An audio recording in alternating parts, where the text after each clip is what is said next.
labor is one of the most, if not the most important component of executing the project. So therefore you want to attract the best people, and you want to have a system in place where you can have a reliable supply, or as reliable a supply as you can. However, there is a shortage of having that reliable supply, as I previously mentioned. On average, if I'm constructing, let's say one of the 3-bedroom homes, which is some of the young professionals that I'm building, for one unit, I would need about three laborers per unit. I'm not going to get that all the time. Ronson Gray is just one of several contractors all across the country. Because of Guyana's new oil and gas production, there are several spin-off benefits, one of which is a massive infrastructure boom. And because of that boom, construction is ongoing all across the country.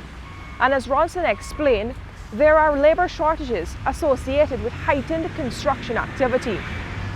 Those shortages aren't just confined to the infrastructure or public works sector. They also exist in health, oil and gas, and pretty much every other sector.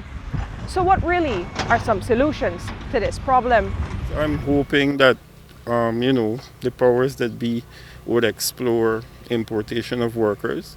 Obviously, that would have to be done in a way that does not put our local skilled persons and laborers at a disadvantage.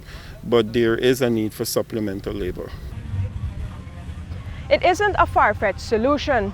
Already, the company executing the Ogle to Eccles 4-lane highway, Ashoka Buildcon, an Indian company, was forced to import some 60 drivers because it just could not find drivers here.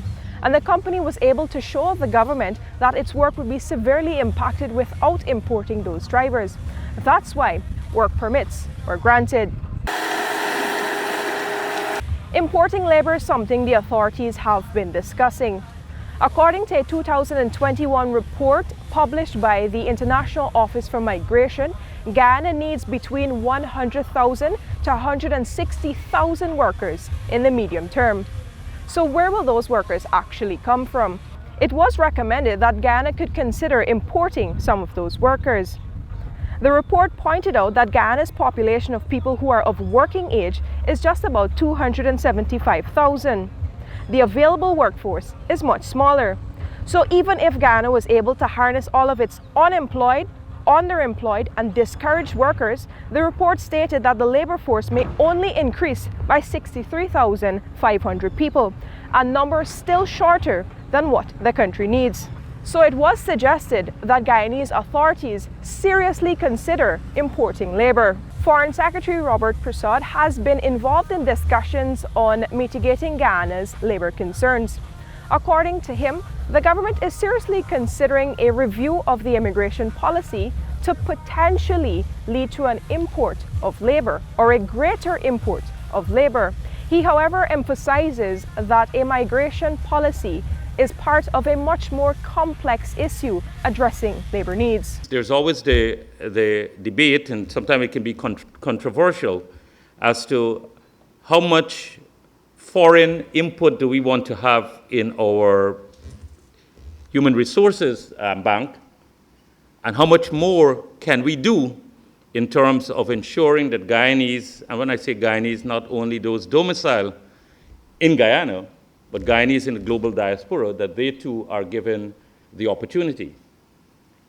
But there's so much that we can do in encouraging, in networking, and in reaching out to the global diaspora, but we cannot wait forever on the global diaspora to be responsive to.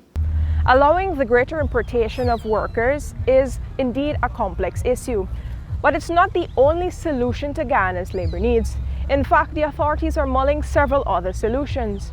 For example, Finance Minister Dr. Ashni Singh believes that while labor shortages exist in some parts of the country, like Region 4, which is the main business hub of Guyana, there are other regions, such as hinterland regions, where there are labor surpluses. Essentially, in those regions, persons can be taken and brought to places like Region 4, where those shortages exist.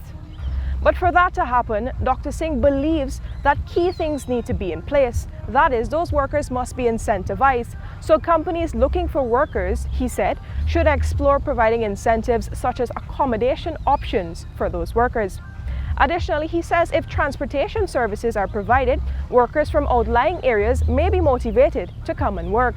Dr. Singh, like Vice President Dr. Bharat Jagdeo, believes that more women can also be brought into the workforce and help address the issue of labor shortages. But to introduce more women, they acknowledge that incentives must also be provided. For women, one consideration is that workplaces can provide daycare services so that while the women work, their children will be taken care of.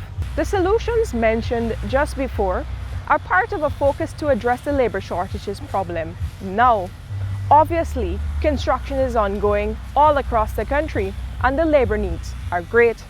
However, the authorities are focused on medium to long-term solutions as well. That's why training is a huge focus. The government hopes to establish and is establishing training facilities in several parts of the country. In Berbice, for example, a new training center will help to train thousands of workers for the oil and gas sector, the construction sector, and even the growing hospitality sector. As the authorities mull several solutions to address the concern of labor shortages in the immediate, medium, and long term, the authorities continue to emphasize that there is not just one or few solutions.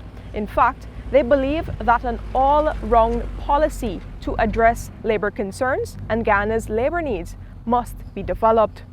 Reporting for the newsroom from Ogle on the east coast of Demerara, I am Vishani Ragobeer.